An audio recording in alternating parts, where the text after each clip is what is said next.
bonjour Madame Maté, bonjour Madame Noblet. J'ai rapidement pu effectuer les présentations entre les trois autres participants, donc, qui sont des intervenants au sein de la licence, et de Christophe Blanchard, qui est responsable du parcours côté université. Au niveau de notre partenariat avec l'université, entre la FISAF et l'université, il est existant depuis quelques années déjà. L'université coordonne l'ensemble du parcours, essentiellement sur la partie universitaire, et la FISAF intervient en parallèle, plutôt sur l'aspect pratique, technique du métier d'ICAX, en mettant à disposition de la licence des formateurs expérimentés sur des sujets en constante évolution par rapport aux évolutions législatives et contextuelles du métier. Donc, je vais laisser Christophe présenter le parcours et son intervention plutôt donc côté universitaire, avant de donner la parole à Catherine Thibault, qui est directrice adjointe de l'Institut dans le nord de la France, qui aura le plaisir de vous accueillir sur plusieurs semaines de spécialisation. Oui, bonjour à toutes et à tous. Merci Lauriane pour cette introduction. Donc, je m'appelle Christophe Blanchard, je suis enseignant-chercheur à l'université Sorbonne Paris-Nord, ex-université Paris 13. Je suis maître de conférence en sciences de l'éducation et je suis assesseur à la formation continue donc à l'USPN, l'université Sorbonne Paris-Nord. Cette licence, en fait, qui est proposée en partenariat avec la FISAF, est une licence donc, universitaire. Comme l'a évoqué Lauriane, nous partageons finalement un volume horaire qui est de 410 heures, réparti entre, d'un côté, la FISAF pour la dimension technique des métiers, hein, et 210 heures avec une approche universitaire dédiée, puisque la finalité est l'attribution notamment d'une licence en sciences de l'éducation dans un parcours qui s'appelle Insertion et intervention sociale sur les territoires. Donc, cette licence et notamment la dimension universitaire, donc constituée de 210 heures, est scindée en différents modules en fait, hein, qui doivent permettre aux futurs et aux professionnels intéressés par cette licence partenariale d'acquérir ce que l'université peut apporter, c'est-à-dire un recul réflexif sur des pratiques à niveau d'études, évidemment, puisque l'obtention aujourd'hui d'une licence universitaire est important dans les secteurs, le champ du médico-social, du social et du médical. Sans licence, finalement, on se ferme beaucoup de portes dans des secteurs qui sont en forte demande de futurs cadres également. Donc, ça ouvre aussi les portes à moyen terme pour certaines et certains vers des métiers et des fonctions cadres. Dans les contenus formatifs, donc, ces 210 heures sont réparties en 4 modules. Le premier de ces modules est intitulé Séminaire des territoires du sensible, et il est animé en fait par un certain nombre de professionnels et de chercheurs qui viennent finalement exposer aux étudiants des approches autour de la notion de territoire, qui est une notion finalement qui correspond finalement, qui est suffisamment large pour intéresser des futurs professionnels sous l'angle du sensible. Donc, on est vraiment dans une réflexion pluridisciplinaire où des psychologues, des anthropologues, des sociologues vont venir à travers des objets particuliers, des objets singuliers qui sont liés à leur recherche, ouvrir des champs de réflexion, par exemple autour du handicap, autour de la médiation canine et l'accompagnement de public avec chien. Enfin, voilà, ça peut être très varié. C'est vraiment ça le cadre aussi et la plus-value de l'université, c'est d'apporter des terrains d'enquête actuellement au travail par les chercheurs pour ouvrir un petit peu les perspectives à des professionnels qui parfois dans le rythme de leur activité, manquent de recul, manquent de réflexion peut-être par rapport à des enjeux qui sont pourtant prégnants dans leur quotidien professionnel. Donc, ces séminaires rythment un petit peu les regroupements, puisqu'il y a un certain nombre de regroupements à l'université qui sont proposés aux stagiaires. Et ces séminaires sont des lieux d'échange aussi avec ces enseignants-chercheurs, ces formateurs réflexifs, pour pouvoir discuter finalement de façon assez simple, puisqu'on est sur des petites promos, sur des salles de classe quasiment, où les gens peuvent et ont l'opportunité de pouvoir échanger réellement avec des chercheurs dans un dialogue finalement souvent fécond qui permet de repenser ou en tout cas mettre en réflexion ses propres pratiques.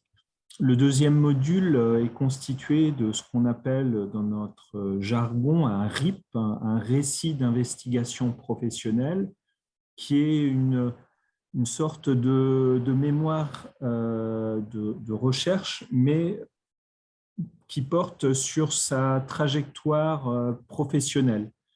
Quel est le sens qu'on donne à son métier? Pourquoi on fait ce que l'on fait?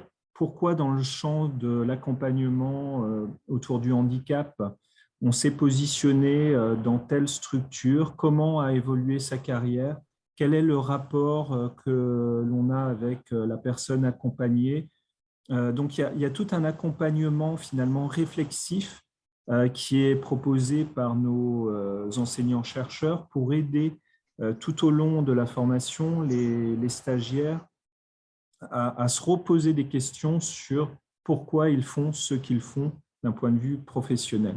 Donc, ce travail est exigeant, souvent questionne beaucoup les gens tout au long de la formation, mais permet de redonner aussi du sens au métier, en fait, dans un monde qui souvent va tellement vite qu'on n'a pas le temps de se poser pour se dire, mais au final, pourquoi je fais ce que je fais? Ça fait 10 ans que j'œuvre dans ce champ, dans ce secteur autour du handicap. Quel est le sens de ça? Où j'en suis aujourd'hui de mes pratiques? Comment je vois la suite? Comment je me positionne dans mon institution, dans mon association? Quel est mon rapport aux personnes accompagnées? Voilà, c'est un gros travail finalement d'introspection professionnelle. Tout ça encadré encore une fois par nos équipes et pour aider les gens à cheminer et à avancer et à mûrir finalement leur réflexion autour de leur carrière. Et ce récit d'investigation professionnelle, ce RIP, est accompagné d'un autre module qui s'appelle le journal d'investigation, qui est là en fait pour justement s'aider à construire ce récit d'investigation professionnelle. Donc, ce journal d'investigation accompagne les personnes tout au long de leur parcours. Il y a des ateliers spécifiques qui sont consacrés à l'élaboration de ce journal. C'est une sorte de document finalement qui est une sorte de béquille réflexive où la personne va nourrir le fruit de ses réflexions de lecture qu'elle aura faites durant son parcours de licence, va mettre au travail son récit d'investigation professionnelle. Mais là encore, ce journal est un outil qui aide et qui doit aider la personne, le stagiaire, à mûrir finalement son positionnement professionnel. Donc, l'ensemble de ces travaux, finalement, permettent in fine aux stagiaires, en touchant du doigt, finalement, le monde académique, le monde de la recherche, d'être un professionnel encore plus performant dans la dimension technique et pratique qu'apportent les enseignements et la formation de la FISAF. Voilà en quelques mots ce que je peux dire sur la formation elle-même. Parmi les enseignants-chercheurs et les professionnels qui nous épaulent et les professionnels réflexifs, encore une fois, je tiens à ce terme réflexif parce qu'à l'université, On est là évidemment pour décrocher des diplômes, mais aussi pour se poser des questions sur ses pratiques personnelles et professionnelles. Donc, nous sommes accompagnés par des enseignants-chercheurs, mais aussi des professionnels et des professionnels réflexifs. Certains ont un pied dans chaque champ, certains interviennent à la FISAF, certains qu'à l'université et certains à la FISAF et à l'université. Et c'est le cas notamment de Catherine Thibault. Donc, je propose peut-être que Catherine puisse enchaîner avec deux, trois éléments que j'ai pu pointer. Ok, merci. Je vais prendre le relais directement. À écouter cette présentation, j'étais en train de me remémorer en quelque sorte les conditions dans lesquelles cette formation avait été élaborée. Alors, il y a déjà quelques années, puisque c'était, je pense, en cours de 2011. Et à l'époque, et ça fait écho avec ce que j'entends là, à l'époque, c'était une réflexion d'un certain nombre de directeurs de la FISAF qui avaient la volonté de former des professionnels pour répondre à des besoins auxquels on répondait assez peu dans le secteur de la déficience, en tout cas visuelle, mais peut-être plus globalement déficience sensorielle. C'est-à-dire qu'en fait, il y avait de nombreux établissements pour les enfants, il y avait quelques petites prémices pour les adultes, mais il y avait tout un champ de la déficience sensorielle qu'on touchait assez peu, à savoir des publics, personnes âgées notamment, des publics éventuellement du côté des adultes handicapés avec des troubles associés. Et ce qui émergeait, c'était le besoin d'avoir des professionnels qui soient suffisamment compétents pour aller soutenir différentes structures, établissements, etc., par rapport à la question des déficiences sensorielles. Donc, c'était vraiment déjà, c'était sans doute assez avant-gardiste finalement, puisque c'était déjà en perspective à voir tout ce qui se passe aujourd'hui, à savoir la transformation de l'offre médico-sociale, puisqu'aujourd'hui, on est dans un contexte où les orientations qui sont celles du secteur médico-social sont vraiment de la désinstitutionnalisation, la société inclusive, pratiquer beaucoup hors les murs et externaliser beaucoup les compétences finalement qui ont été acquises au sein des structures depuis de nombreuses années. Donc, je fais le lien avec cette perspective qui était présente au départ et qui avait un peu nourri ce projet de formation au départ, puisqu'il y avait des besoins de compétences spécialisées, mais à diffuser largement à l'extérieur des structures spécialisées, si on peut le dire comme ça. Et aujourd'hui, c'est vrai que je trouve que c'est vraiment, effectivement, en redondance un peu peut-être avec ce qui a été dit sur le séminaire des territoires du sensible, il me semble qu'il y a un vrai besoin pour un certain nombre de professionnels qui sont dans le secteur depuis un certain temps, qui ont déjà acquis beaucoup de compétences, de faire un petit pas de côté pour aller encore plus vers des pratiques dans la société de manière inclusive et du coup de pouvoir faire profiter de savoir, de compétences et d'une connaissance approfondie de la déficience sensorielle à l'ensemble de la société en dehors de nos structures habituelles. Je trouve que les enjeux, c'est vraiment ça actuellement. Et cette formation, elle peut répondre à ça du fait qu'il y a d'un côté, effectivement, l'apport universitaire qui permet vraiment de se projeter dans cette dynamique-là sur la question des territoires, etc. Et puis, de l'autre côté, effectivement, la partie plus pratique qui est extrêmement importante, qui consiste à apporter aux stagiaires une connaissance quand même approfondie des déficiences sensorielles, de manière à pouvoir effectivement l'expérimenter déjà à travers ce qui est proposé dans les sessions pratiques, beaucoup de mise en situation, beaucoup d'apports finalement sur ce que c'est concrètement la situation de handicap en déficience visuelle et auditive, et puis tout ce que sont les besoins de compensation, et d'aller au-delà des lieux communs qu'on entend parfois sur les déficients visuels ou des déficients auditifs, mais vraiment d'apporter des techniques d'intervention et des connaissances approfondies sur ces questions-là. Donc, dans l'esprit, effectivement, je pense qu'aujourd'hui, dans nos structures où on est beaucoup amené à créer des dispositifs nouveaux, bien plus externalisés, on a besoin de professionnels qui aient à la fois la compétence la connaissance de la déficience sensorielle, mais aussi la capacité à situer leur action dans un environnement nouveau et à diffuser cette connaissance à l'extérieur. Et je pense que c'est peut-être ça l'enjeu majeur de cette formation-là. Je ne sais pas s'il y a des questions plus précises sur le contenu. La formation, peut-être pour apporter quelques précisions, donc il y a 5 semaines de formation pratique qui s'organisent dans 2 établissements, où là, il y a des intervenants qui sont des professionnels, à la fois du côté des aspects liés à la vie quotidienne, du côté des aspects liés au déplacement, qui interviennent auprès des stagiaires pour leur faire vivre un certain nombre de situations, expérimenter un certain nombre de situations et accroître leur connaissance quant aux moyens de compensation qui peuvent être apportés dans différentes situations. Et il y a aussi une partie des interventions qui portent sur les aides techniques, parce que ça aussi, c'est un secteur qui évolue beaucoup et très vite.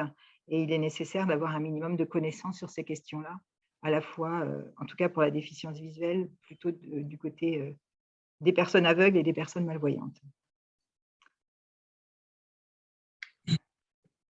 Oui, alors effectivement, au niveau des contenus, on est sur du coup 2 types d'interventions. Donc une qui va être plutôt universitaire, donc menée par Paris 13 et par Christophe Blanchard, et une autre qui est légèrement majoritaire en termes de temporalité, qui va être plutôt menée du côté de la FISAF en lien avec des professionnels de terrain, également des professionnels qui exercent plutôt des fonctions scientifiques, à la fois sur la déficience visuelle, sur la déficience auditive ou sur les 10, ou encore d'autres sujets tels que la transformation de l'offre, la coordination des parcours, la pérédance, l'autodétermination. Là-dessus, nous mettons en place des comités de pilotage de façon assez récurrente pour essayer d'adapter au mieux la formation aux enjeux actuels du métier d'ICAX et du secteur sanitaire et social. Au niveau des enseignements, la formation se dispense sur 18 semaines qui ont lieu sur 2 ans. On part à peu près sur 1 semaine de formation par mois, soit un total de 630 heures d'enseignement. Il y a également un voyage d'études qui est planifié à l'étranger, donc sur 1 semaine, une durée de 35 heures au sein du réseau francophone. Donc en général, ça reste quand même sur des pays européens. Nous sommes allés il y a quelques années au Canada. Et après, il y a également des temps de stage qui sont prévus, soit 5 semaines, qui sont à planifier selon les bons désirs des stagiaires et selon l'organisation de leur travail dans les structures, sachant que sur ces 5 semaines de stage, il y a 1 semaine qui est à effectuer auprès d'un public. Donc voilà, ça c'était un petit peu pour l'aspect un peu plus formel. Je vais vous diffuser rapidement pour approfondir un petit peu plus cette notion justement de contenu de formation, le référentiel du métier d'ICAX qui a été conçu en 2020 avec l'ensemble des formateurs FISAF et des intervenants de terrain, qui met en valeur justement un peu plus les modules qui sont dispensés lors du parcours. Voici le référentiel du métier d'ICAX. Donc, comme vous pouvez le voir, l'ICAX a pour principale mission de sensibiliser un public, de coordonner des parcours. Il y a vraiment cette vision de fil conducteur au final au sein de l'ensemble des métiers d'une structure. Donc, il y a vraiment ce module autour de la sensibilisation. Il doit être à la fois à même d'avoir les savoirs théoriques pour dispenser justement cette formation-là, mais aussi un peu plus les savoirs techniques, d'où l'intérêt justement de partir en formation sur site sur les lieux de spécialisation par la suite. Donc, au niveau des lieux de spécialisation, pour y revenir légèrement dessus, si vous faites le choix de suivre la spécialisation sur la déficience visuelle, les semaines de formation seront planifiées soit à Angers, donc dans la structure de Madame Thibault, soit à Saint-Brieuc, ou alors pour la déficience auditive, les semaines seront planifiées plutôt sur Dijon ou sur Amiens.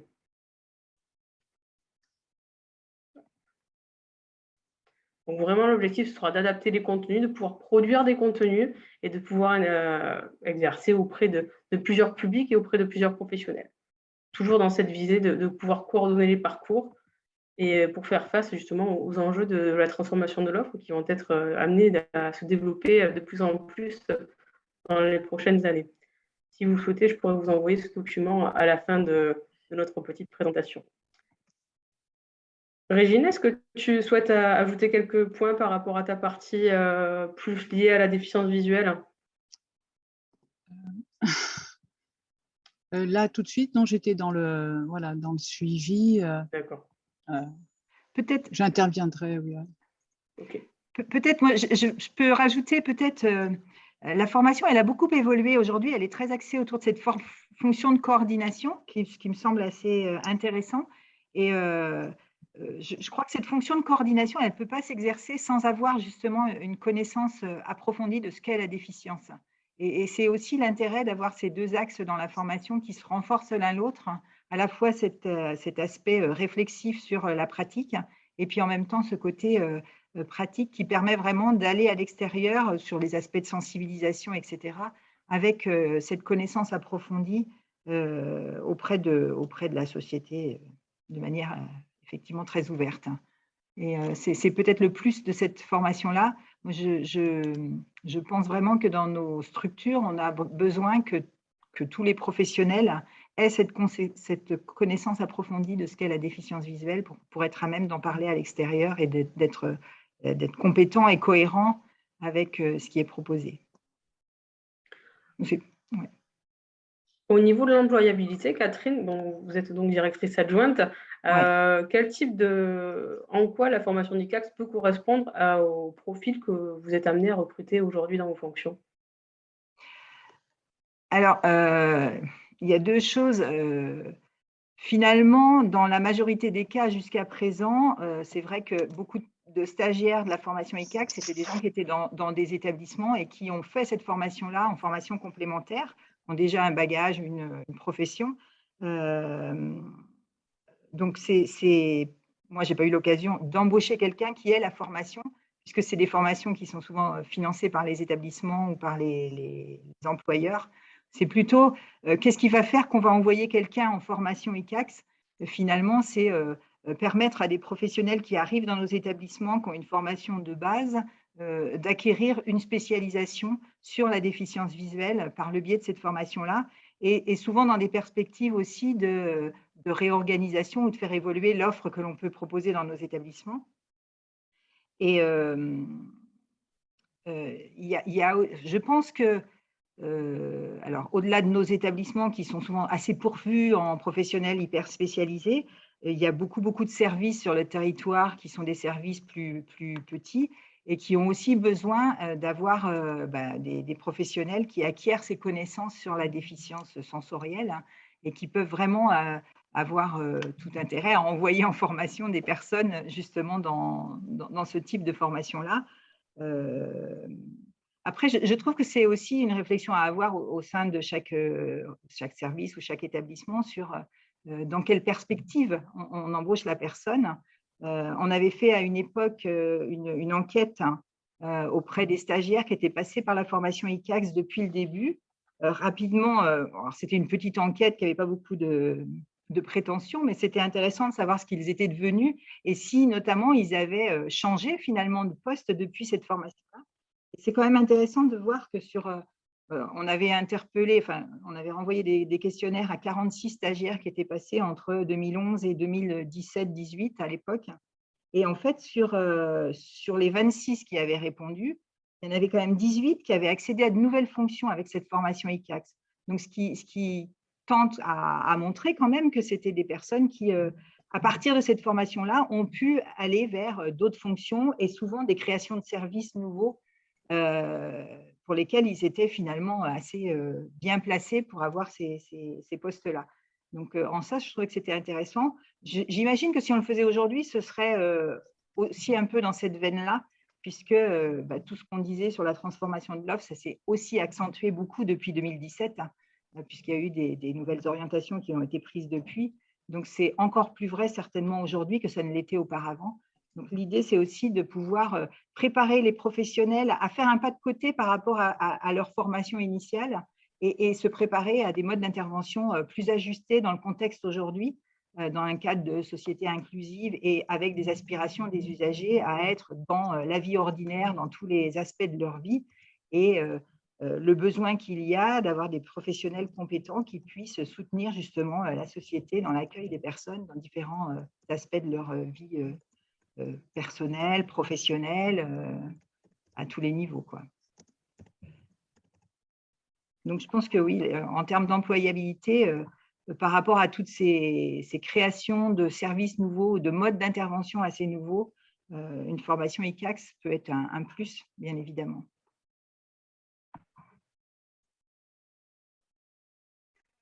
Je vois qu'une question, donc, certes, qui a été reprise par la suite, mais plutôt par rapport à l'intervention de Christophe au niveau du contenu des séminaires démontrés déployés par l'université. Est-ce que vous pourriez nous en dire un petit peu plus? Oui. Alors, la plupart du temps, les collègues enseignants-chercheurs ou formateurs s'appuient sur leurs travaux de recherche en cours où ils essayent justement de mettre en perspective cette dimension liée à la fois au territoire et à la fois à la question du sensible.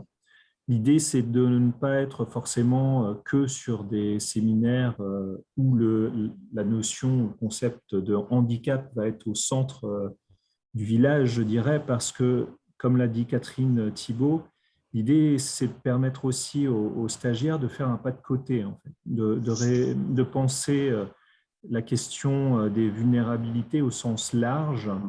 Je souscris avec cette notion de déficience, etc., mais les déficiences sont des réalités, mais ce sont des réalités aussi qui doivent être mises en perspective dans un horizon plus global, et c'est de percevoir derrière ces déficiences, derrière ces vulnérabilités, derrière ces fragilités, où se situent aussi les capacités, en fait, le pouvoir d'agir, les savoir-faire des personnes, les compétences des personnes. Donc, nous, on tord volontairement, finalement, à travers nos interventions, la perspective peut-être déficitaire ou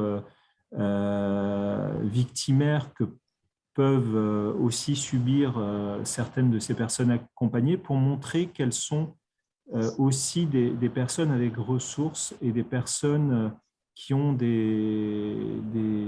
comment dire, des aspérités sur lesquelles peuvent s'appuyer les professionnels. Donc, on s'amuse aussi à retourner la perspective pour permettre à ces professionnels qui sont en permanence dans leur quotidien, justement dans un processus d'accompagnement parfois très lourd, hein, à leur montrer que les personnes ont aussi des ressources, des savoir-faire, etc.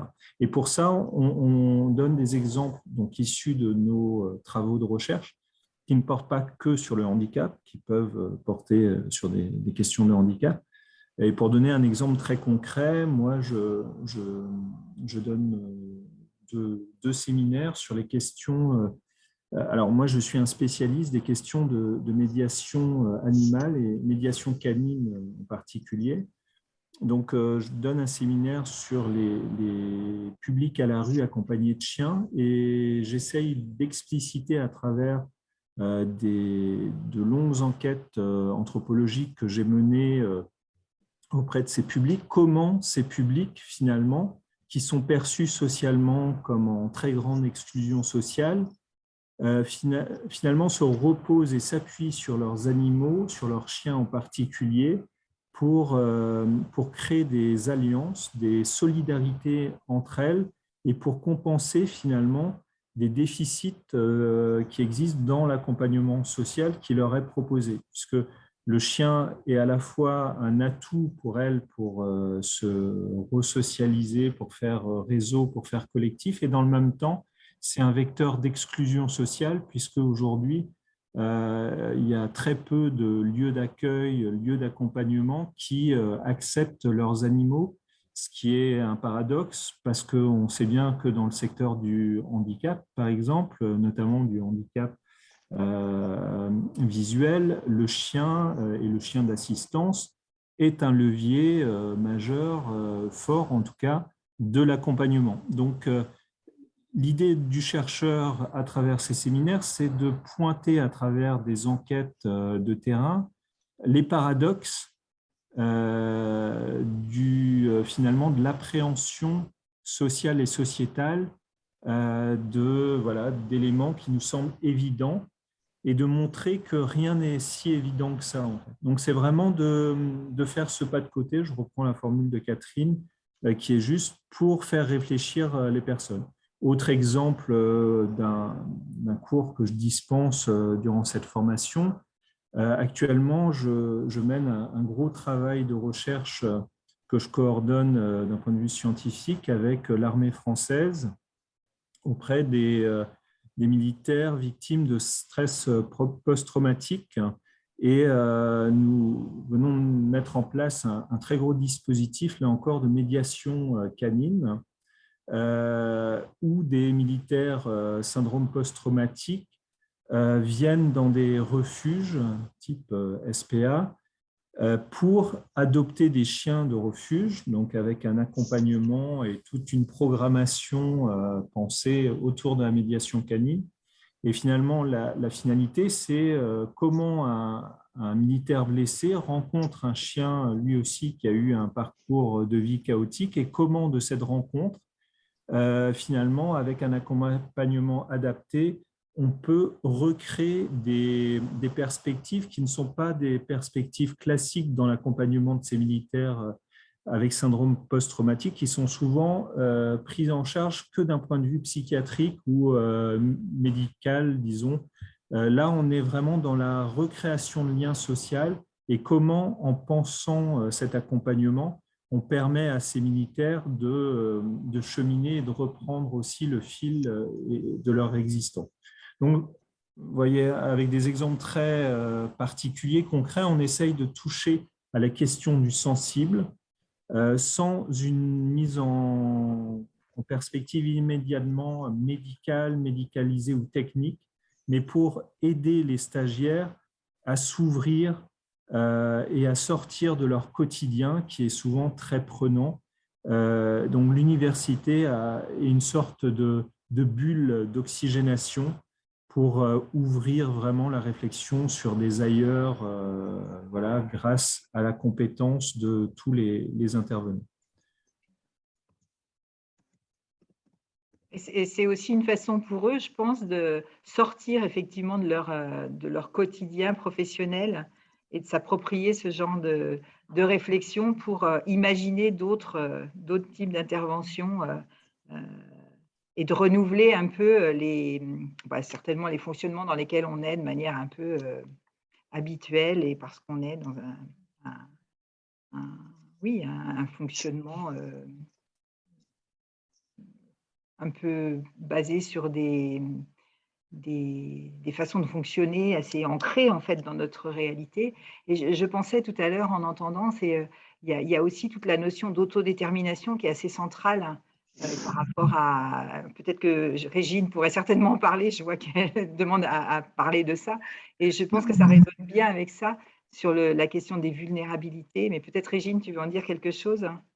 Là, pour l'instant, j'étais plutôt dans les questionnements par rapport à ce que Christophe venait de dire. Au tout d'abord, j'ai posé des questions sur les 4 modules dont Christophe a parlé. Et il a parlé des séminaires sur le territoire du sensible, du RIP et du journal d'investigation. Donc, je lui ai demandé quel était le 4e. Et aussi de définir pour Christophe, qu'est-ce qu'il entend par la notion de sensible. Voilà. Oui, merci déjà. Régine. J'avais vu ta question sur le rythme et j'avais répondu en fait dans le fil de discussion, mais je vais y répondre en direct. Donc, je me suis un peu emmêlé les pinceaux en indiquant 4 modules. En fait, c'est plutôt 3 modules dont l'un s'appelle Séminaire Territoire du sensible, en fait, qui est composé de 9 finalement séminaires. 9 journées où des collègues enseignants-chercheurs viennent justement exposer leurs travaux. Ce ne sont pas des cours magistraux. L'idée aussi, c'est qu'on conçoit cette formation comme une formation interactive, hein, c'est-à-dire les collègues viennent présenter leurs travaux, mais l'idée, c'est vraiment de réfléchir avec le groupe de stagiaires pour que justement toutes ces notions qui ne sont pas forcément travaillées dans le monde professionnel. Quand on est en activité, on n'a pas toujours le temps. En fait, on entend passer des mots, des concepts, etc. Donc là, c'est on a le temps avec les enseignants-chercheurs de creuser durant le séminaire des notions. Et cela fait pont avec ton autre question. Alors, comment je définirais le sensible? Il faudrait des heures pour aborder cette question, parce que et c'est ça aussi l'intérêt de l'université et des formateurs que je fais venir durant ces cours, c'est qu'ils représentent souvent différents courants et de pensée et disciplinaires. Donc, la façon d'aborder la notion du sensible, elle est très liée au champ disciplinaire dans lequel s'inscrivent les collègues.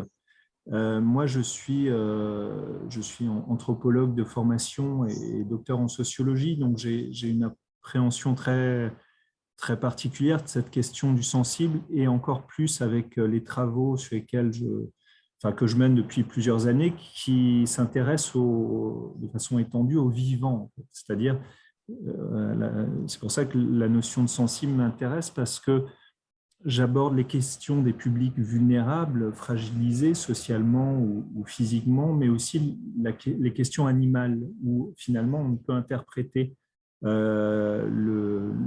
l'approche autour de l'animal que d'un point de vue sensible. Il est difficile de se mettre dans la tête d'un chien, d'un âne, etc.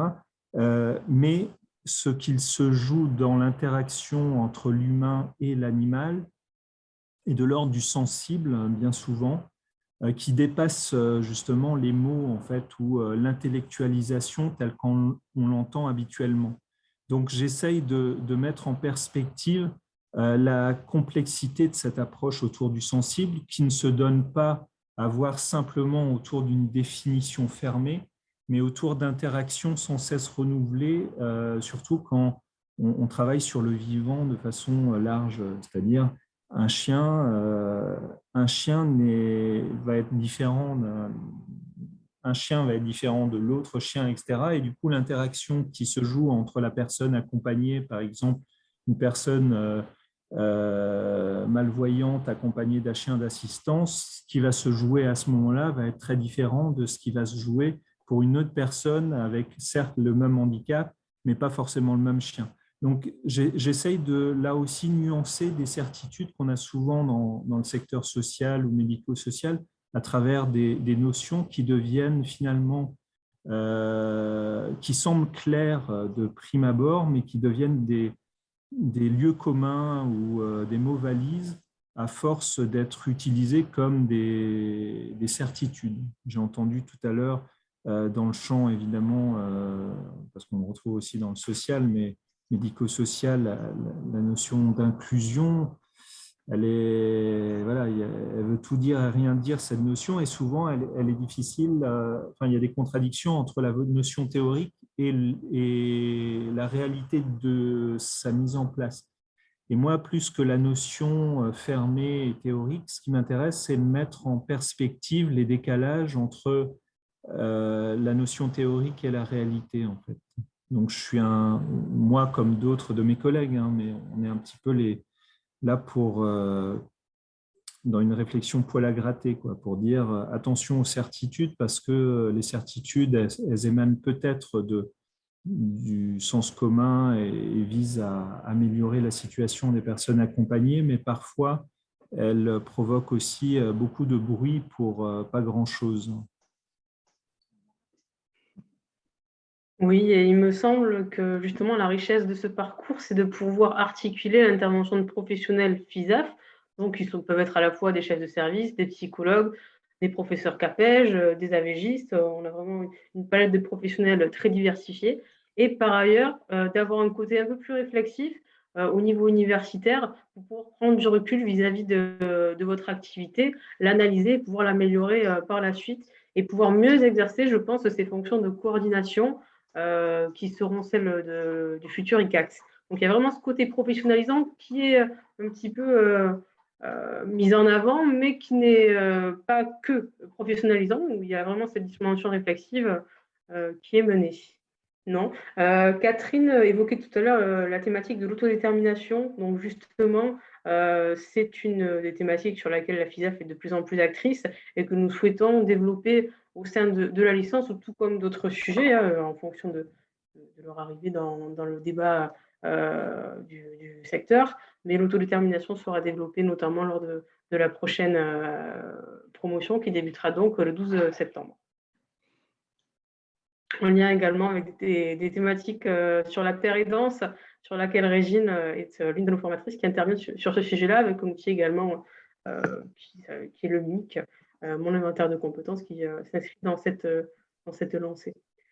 Donc, côté FISAF, il y a ce côté professionnalisant, avec ce qui se passe réellement sur le terrain, avec un apport également d'outils nouveaux qui pourront vous accompagner dans votre future mission d'ICAX.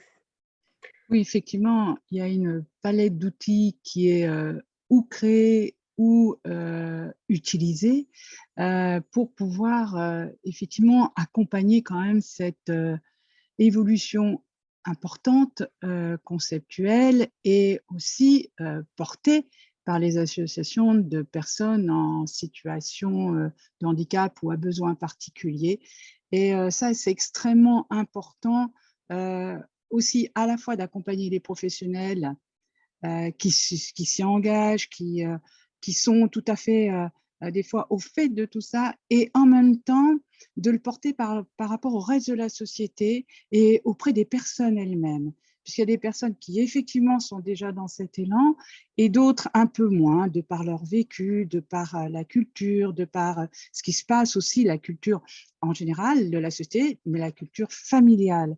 Et cette capacité à pouvoir dire, agir, s'autodéterminer, eh bien, peut-être que notre rôle aussi est là en termes d'accompagnement ponctuel pour faire fructifier ce qui est peut-être là en devenir et donner les moyens et les outils, quand il y en a besoin, aux personnes.